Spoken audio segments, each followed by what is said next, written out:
에베소서 1장 1에서 6절 말씀을 살펴보도록 하겠습니다. 에베소서 1장 1절의 제목은 하나님 나라의 통치 아래 사는 삶입니다. 하나님의 뜻으로 말미암아 그리스도 예수 안에 있는 사도된 바울은 에베소에 있는 성도들과 그리스도 예수 안에 신실한 자들에게 편지하노니 1절에는 하나님 나라의 통치 원리가 깊이 담겨 있습니다. 우리는 이 말씀 속에서 우리 삶에 적용할 수 있는 세 가지 교훈을 나누고자 합니다. 1. 하나님의 주권 아래 세워진 존재. 이 구절에서 바울은 자신을 하나님의 뜻으로 말미암아 사도된 사람이라고 소개합니다. 이는 바울의 사도직이 자신의 노력이나 능력으로 얻어진 것이 아니라 오직 하나님의 주권적인 뜻에 의해 주어진 것임을 분명히 밝힙니다. 마찬가지로 우리의 존재와 삶의 모든 영역 역시 하나님의 주권적인 통치 아래 있습니다. 하나님 나라의 백성인 우리는 우리의 재능, 직업, 가족, 그리고 모든 상황이 하나님의 크신 뜻 가운데 있음을 인정해야 합니다. 우리가 자주 잊는 것은 우리의 삶이 우리의 계획대로만 움직이지 않는다는 사실입니다. 때로는 예상치 못한 어려움과 마주하고, 때로는 우리의 힘으로 감당할 수 없는 상황에 놓이기도 합니다. 그러나 하나님 나라의 관점에서 볼 때, 이 모든 것조차도 하나님의 주권적인 섭리 안에 있습니다. 우리가 할 일은 우리의 계획을 내려놓고 하나님의 뜻을 구하며 그분께 순종하는 것입니다. 우리의 삶의 주인이 하나님이심을 고백할 때 우리는 비로소 참된 자유와 평안을 누릴 수 있습니다. 2. 그리스도 예수 안에 사는 신분. 바울은 에베소 교인들을 그리스도 예수 안에 있는 성도들이라고 부릅니다. 여기서 그리스도 예수 안에 있다는 표현은 단순한 수식어가 아니라 우리의 신분과 정체성을 규정하는 핵심적인 선언입니다. 이는 우리가 예수 그리스도와의 연합을 통해 새로운 생명을 얻고 하나님 나라의 시민권을 부여받았음을 의미합니다. 그리스도 안에 있다는 것은 우리가 더 이상 세상의 가치관이나 죄의 종노릇 하지 않고 하나님의 자녀로서의 권세와 특권을 누리며 살아간다는 것을 뜻합니다. 우리의 존재의 근거와 가치는 세상의 성공이나 소유에 있지 않고 오직 그리스도와의 관계 안에 있습니다. 이 정체성을 굳게 붙들 때 우리는 세상의 유혹과 압박 속에서도 흔들리지 않는 믿음을 가질 수 있습니다. 3. 신실함으로 살아가는 공동체. 마지막으로 바울은 편지를 받는 이들을 그리스도 예수 안에 신실한 자들이라고 묘사합니다. 신실함은 하나님 나라의 백성에게 요구되는 중요한 덕목입니다. 이는 단순히 믿음을 가지고 있다는 것을 넘어 그 믿음을 삶 속에서 꾸준히 실천하는 것을 의미합니다.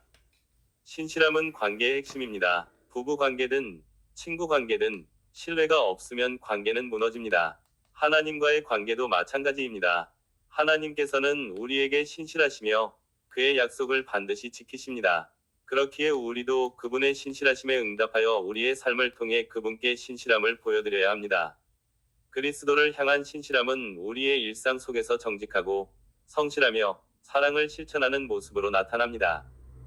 에베소서 1장 1절은 우리의 삶이 하나님의 주권 아래 있고 그리스도 안에서 새로운 신분을 얻었으며 그분께 신실함으로 응답하며 살아가야 할 존재임을 선포합니다.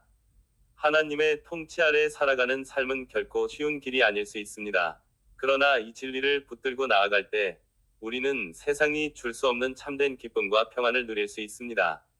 우리의 삶의 모든 순간이 하나님의 주권 아래 있음을 고백하며 그리스도 안에서 얻은 우리의 정체성을 기억하고 그분께 신실함으로 응답하는 삶을 살아가고자 힘써야 하겠습니다.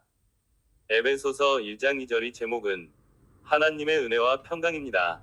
하나님 우리 아버지와 주 예수 그리스도로부터 은혜와 평강이 너희에게 있을지어다. 2절은 단순한 인사말을 넘어 하나님 나라의 본질과 그 나라에 속한 백성들이 누리는 복을 명확히 보여줍니다. 하나님 나라의 관점에서 이 구절이 주는 교훈은 다음과 같습니다. 1. 은혜. 하나님 나라의 시작점. 하나님 나라의 시민이 되는 것은 우리의 행위나 공로로 이루어지는 것이 아니라 오직 하나님의 은혜로 가능합니다. 에베소서 2장 8절은 너희는 그 은혜에 위하여 믿음으로 말미암아 구원을 받았으니 이것은 너희에게서 난 것이 아니요 하나님의 선물이라 고 말씀합니다. 우리가 아무것도 할 수 없었을 때 죄와 허물로 죽었던 우리를 하나님께서 값없이 구원해 주셨습니다. 이 은혜는 하나님 나라에 들어가는 입장권이자 그 나라에서 살아갈 수 있는 동력입니다. 우리는 이 은혜를 통해 하나님과 올바른 관계를 맺고 그분의 통치 아래 살아갈 수 있게 됩니다. 은혜는 하나님 나라의 문을 열어주는 열쇠이며 동시에 그 나라의 풍요로움을 경험하게 하는 원천입니다. 2. 평강, 하나님 나라의 현주소. 하나님의 은혜를 통해 하나님 나라의 시민이 된 우리는 평강을 누리게 됩니다. 이 평강은 세상이 주는 일시적인 평화와는 다릅니다. 이는 하나님과의 관계가 회복됨으로써 오는 근본적인 평화입니다. 죄로 인해 단절되었던 하나님과의 관계가 예수 그리스도를 통해 화목하게 되었고, 이로 인해 우리는 더 이상 정죄함이 없는 평안을 누리게 됩니다. 이 평강은 또한 다른 사람들과의 관계에서도 나타납니다. 하나님 나라에서는 미움과 분쟁이 아닌 사랑과 용서, 그리고 화평이 지배합니다. 에베소서 2장 14절은 그는 우리의 화평이시라 둘로 하나를 만드사 원수된 것 곧 중간에 막힌 담을 자기 육체로 허시고 라고 말씀합니다. 유대인과 이방인 사이에 막혔던 담을 허무신 것처럼 교회 안에서 우리는 서로의 차이를 넘어 하나가 되어 평강을 이루어 가야 합니다. 3. 은혜와 평강의 원천, 하나님 아버지와 주 예수 그리스도. 이 모든 은혜와 평강은 어디서 오는 것일까요? 바로 하나님 우리 아버지와 주 예수 그리스도로부터 옵니다. 하나님은 우리를 자녀 삼으시고 예수 그리스도는 그 길을 열어주셨습니다. 은혜와 평강은 인간의 노력으로 만들어낼 수 있는 것이 아니라 오직 하나님으로부터 흘러나오는 선물입니다. 이것은 하나님 나라가 하나님의 주권 아래 있음을 분명히 보여줍니다. 하나님이 통치하시는 그 나라에서 우리는 풍성한 은혜와 진정한 평강을 경험하게 됩니다. 우리의 삶의 중심이 내가 아닌 하나님께 있을 때 우리는 비로소 참된 은혜와 평강을 누릴 수 있습니다. 에베소서 1장 2절은 우리에게 하나님 나라의 두 가지 중요한 축인 은혜와 평강을 알려줍니다. 은혜로 하나님 나라에 들어가고 평강 속에서 그 나라를 누립니다. 우리는 이 은혜와 평강을 값없이 받았으니 이 두 가지 복을 삶 속에서 온전히 누리고 또한 다른 이들에게 흘려보내는 하나님 나라의 통로가 되어야 하겠습니다. 에베소서 1장 3절의 제목은 은혜와 영광의 하나님 나라입니다. 찬송하리로다 하나님 곧 우리 주 예수 그리스도의 아버지께서 그리스도 안에서 하늘에 속한 모든 신령한 복을 우리에게 주시되. 우리는 에베소서 1장 3절 말씀을 통해 우리에게 베풀어 주신 하나님의 놀라운 은혜와 그분의 영광스러운 나라에 대해 함께 묵상하고자 합니다. 3절은 우리가 믿고 살아가는 신앙의 핵심이자 하나님 나라의 실체를 명확하게 보여줍니다. 이 말씀에서 우리는 세 가지 중요한 교훈을 얻을 수 있습니다. 1. 하나님은 찬양받으시기에 합당하신 분입니다. 바울 사도는 이 편지를 시작하며 찬송하리로다 라고 외칩니다.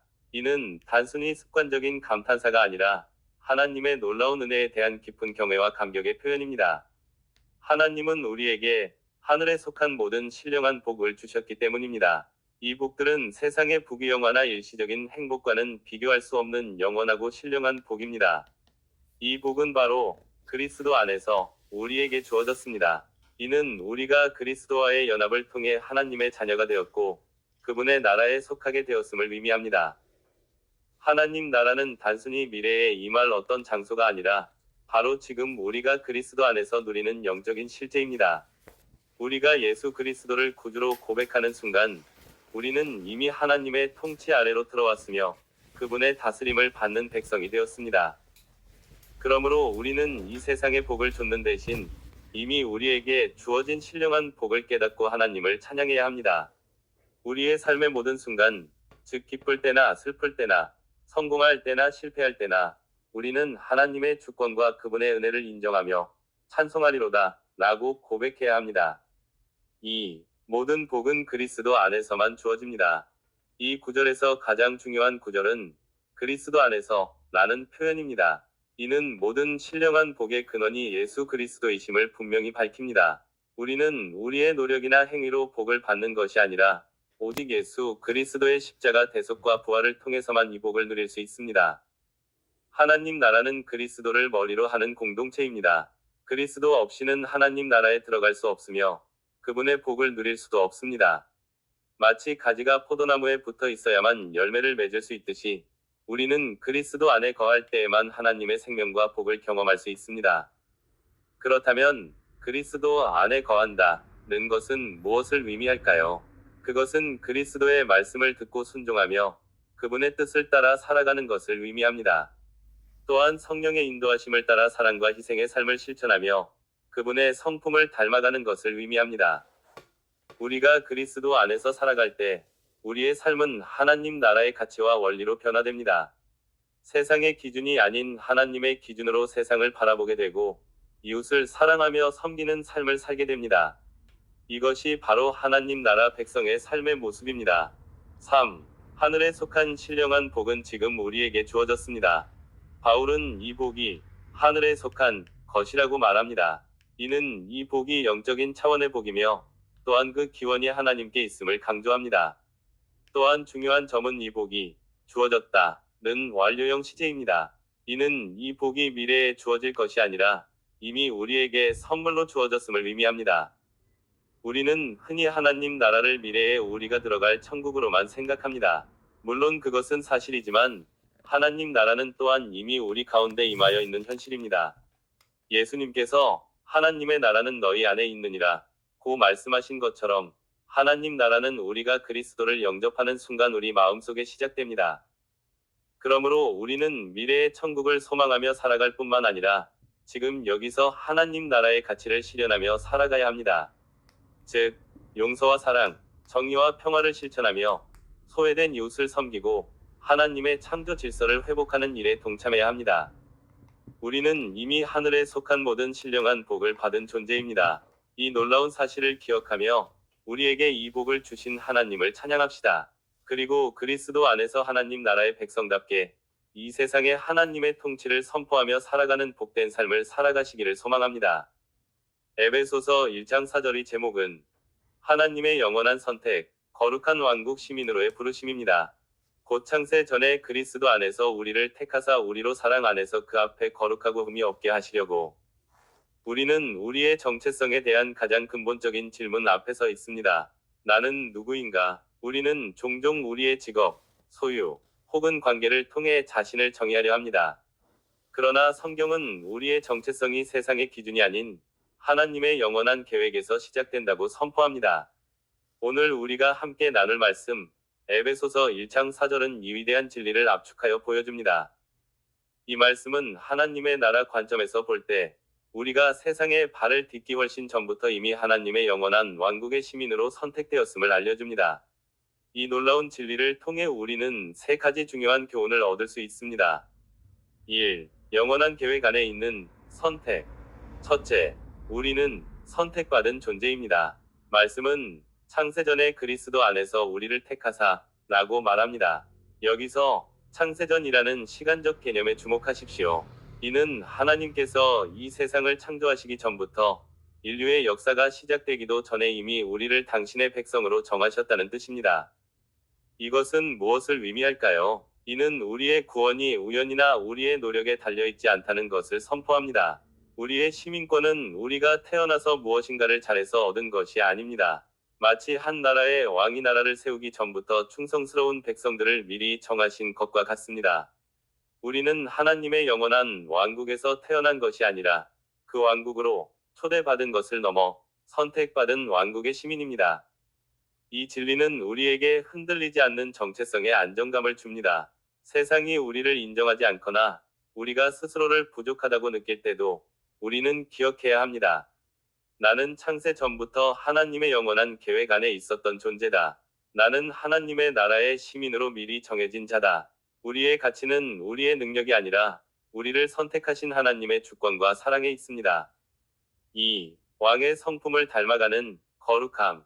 둘째, 우리는 거룩함을 향해 부름받은 존재입니다. 말씀은 우리를 택하신 목적이 우리로 사랑 안에서 그 앞에 거룩하고 흠이 없게 하시려고 라고 분명히 밝힙니다. 하나님의 나라의 시민은 그저 신분만 얻는 것이 아닙니다. 시민은 왕의 성품을 닮아가야 합니다. 거룩은 구별됨을 의미합니다. 이는 세상의 가치관과 구별되어 하나님의 뜻에 따라 살아가는 삶을 말합니다. 흠이 없음은 도덕적, 윤리적으로 깨끗한 삶을 의미합니다. 하나님의 나라는 정의롭고 공정하며 진실한 나라입니다. 그 나라의 시민인 우리는 어둠의 나라의 가치, 즉 죄와 탐욕, 이기심을 따를 수 없습니다. 우리는 빛의 자녀로서 거짓말 대신 진실을, 미움 대신 용서를, 자기 이익 대신 섬김을 선택해야 합니다.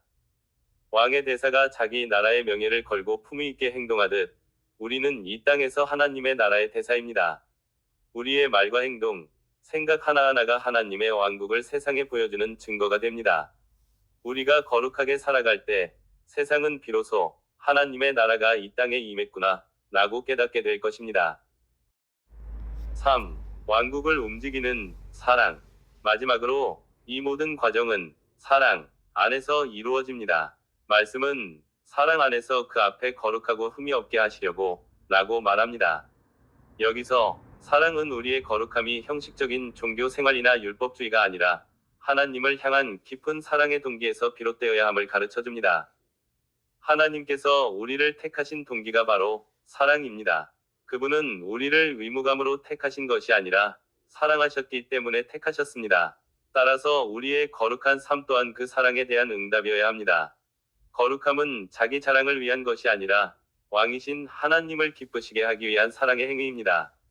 우리가 이웃을 사랑하고 용서하며 섬기는 것은 억지로 하는 것이 아니라 우리를 먼저 사랑하신 하나님의 마음을 닮아가기 위함입니다. 하나님의 나라는 통치와 질서의 나라이지만 그 근본은 사랑입니다. 사랑이 없는 거룩함은 차가운 율법일 뿐이지만 사랑 안에서 행하는 거룩함은 왕국의 따뜻한 생명력을 세상에 전합니다. 결론입니다. 왕국 시민으로서의 삶. 에베소서 1장 4절은 우리에게 놀라운 선언을 들려줍니다. 우리는 우연히 태어난 존재가 아닙니다. 우리는 창세 전부터 하나님의 영원한 계획 속에서 선택된 왕국 시민입니다. 이제 이 진리를 삶으로 살아냅시다. 선택받은 자의 자부심을 가지고 흔들림 없이 나아가십시오. 왕의 성품을 닮아가는 거룩한 삶을 통해 하나님의 나라를 세상에 나타내십시오. 이 모든 것을 사랑 안에서 행함으로 왕국의 본질을 증거하십시오. 우리들의 삶이 바로 하나님의 나라입니다. 이 땅을 살아가는 동안 우리는 그 영원한 왕국을 미리 맛보고 그 영광을 드러내는 통로가 될 것입니다. 에베소서 1장 5절의 제목은 은혜와 임량의 놀라운 비밀입니다. 그 기쁘신 뜻대로 우리를 예정하사 예수 그리스도로 말미암아 자기의 아들들이 되게 하셨으니. 이 말씀은 한 문장이지만 그 안에는 하나님 나라의 관점에서 볼 때 너무나도 중요한 진리가 담겨 있습니다. 이 말씀은 단순히 우리가 구원받았다는 사실을 넘어 우리가 누구이며 하나님께서 우리를 위해 어떤 일을 하셨는지 명확하게 보여줍니다. 1. 하나님의 기쁘신 뜻, 주권적인 선택. 먼저 그 기쁘신 뜻대로 우리를 예정하사 라는 말씀에 주목해 봅시다. 이 구절은 우리의 구원이 우리의 공로나 자격이 아닌 오직 하나님의 주권적인 선택과 기쁘신 뜻에 근거한다는 것을 분명히 합니다. 세상은 종종 우리의 능력과 성과를 기준으로 가치를 매깁니다. 그러나 하나님 나라에서는 우리의 가치가 우리가 한 일에 달려있지 않습니다. 우리의 가치는 우리를 선택하시고 예정하신 하나님의 기쁘신 뜻에 달려있습니다. 하나님께서는 창세전에 이미 우리를 사랑하시고 우리를 당신의 자녀로 삼으시기로 작정하셨습니다. 이것은 하나님께서 우리를 통해 어떤 유익을 얻기 위함이 아니라 오직 그분의 기쁨과 사랑 때문에 이루어진 일입니다. 마치 부모가 자녀를 낳고 기르는 것이 자녀에게서 무엇을 얻기 위함이 아니라 자녀를 사랑하는 그 기쁨 때문에 하는 것과 같습니다. 이 사실을 깨달을 때 우리는 세상의 기준에서 벗어나 하나님의 사랑 안에서 참된 자유와 안식을 누릴 수 있습니다. 2. 예수 그리스도로 말미암은 입양, 새로운 신분. 두 번째로 예수 그리스도로 말미암아 자기의 아들들이 되게 하셨으니 라는 말씀은 우리가 어떻게 하나님의 자녀가 되었는지 그 방법을 알려줍니다. 우리는 스스로 하나님의 자녀가 될 수 없었습니다. 죄로 인해 하나님과 단절된 존재였기 때문입니다. 하지만 하나님께서는 독생자 예수 그리스도를 이 땅에 보내셨고 그분의 십자가 죽음과 부활을 통해 우리의 모든 죄를 사하셨습니다. 우리는 이 은혜로 인해 임량되었습니다. 임량은 단순히 가족 구성원이 되는 것을 넘어 새로운 신분을 얻는 것입니다. 우리는 이제 더 이상 죄의 종이 아니라 하나님의 자녀이며 예수 그리스도의 상속자입니다. 이 새로운 신분은 세상의 어떤 권력이나 명예보다 더 귀하고 영원한 것입니다. 우리는 이제 하나님의 자녀로서 하나님을 아빠, 아버지 라고 부를 수 있는 특권을 가지게 되었습니다. 이것이 바로 하나님 나라의 백성이 누리는 가장 큰 축복입니다. 3. 하나님 나라의 관점에서 본 우리의 삶. 그렇다면 이 말씀이 우리 삶에 어떤 교훈을 줄까요? 1. 정체성의 회복. 우리는 세상이 규정하는 나가 아닌 하나님께서 택하신 하나님의 자녀라는 정체성을 굳게 붙들어야 합니다. 이 정체성은 우리의 자존감을 높여주고 어떤 어려움 속에서도 흔들리지 않는 굳건한 믿음의 기초가 됩니다. 2. 은혜의 삶. 우리의 구원은 전적인 하나님의 은혜입니다. 우리는 이 은혜에 감사하며 우리의 삶을 통해 하나님의 사랑을 세상에 드러내야 합니다. 이웃을 사랑하고 섬기고 용서하는 삶을 통해 우리가 받은 은혜를 흘려보내야 합니다. 3. 영원한 상속자로서의 책임. 우리는 하나님의 자녀이자 상속자입니다. 우리는 이 땅에서 잠시 사는 나그네가 아니라 영원한 하나님 나라를 상속받을 자들입니다. 따라서 우리는 이 땅의 것의 마음을 빼앗기지 않고 영원한 가치를 추구하며 살아야 합니다. 에베소서 1장 5절 말씀을 통해 우리를 향한 하나님의 놀라운 사랑과 계획을 다시 한번 깨닫게 되었습니다. 우리는 하나님의 기쁘신 뜻대로 선택받고 예수 그리스도를 통해 임양된 하나님의 자녀입니다. 이 놀라운 진리를 가슴에 새기고 하나님의 자녀답게 살아가는 우리 모두가 되기를 소망합니다. 에베소서 1장 6절의 제목은 하나님의 영광을 찬송하는 삶입니다. 이는 그가 사랑하시는 자 안에서 우리에게 거저주시는 그의 은혜의 영광을 찬송하게 하려 함이라. 우리는 에베소서 1장 6절 말씀을 통해 우리를 향한 하나님의 놀라운 은혜와 그 은혜의 궁극적인 목적에 대해 함께 나누고자 합니다. 이 말씀은 단순히 구원의 한 단면을 보여주는 것을 넘어 하나님의 나라라는 거대한 관점에서 우리의 존재 이유와 삶의 방향을 명확히 제시합니다. 1. 하나님의 나라, 은혜의 통치. 우리가 흔히 생각하는 하나님의 나라는 미래에 완성될 천국만을 의미하는 것이 아닙니다. 예수님께서는 하나님의 나라는 너희 안에 있느니라 고 말씀하셨습니다. 하나님의 나라는 예수 그리스도를 통해 이미 이 땅에 임하였고 그분의 통치가 이루어지는 모든 영역을 의미합니다. 오늘 본문은 이 하나님의 나라가 은혜의 통치라는 것을 분명히 보여줍니다. 하나님께서는 우리에게 어떤 자격이나 행위가 있어서가 아니라 오직 그분의 사랑하시는 아들 예수 그리스도 안에서 거저 은혜를 베푸셨습니다. 거저 주시는 바라는 표현은 우리의 공로가 전혀 없음을 강조합니다.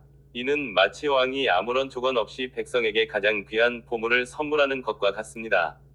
이 은혜는 우리의 삶을 송두리째 뒤바꾸는 하나님의 주권적인 행위입니다.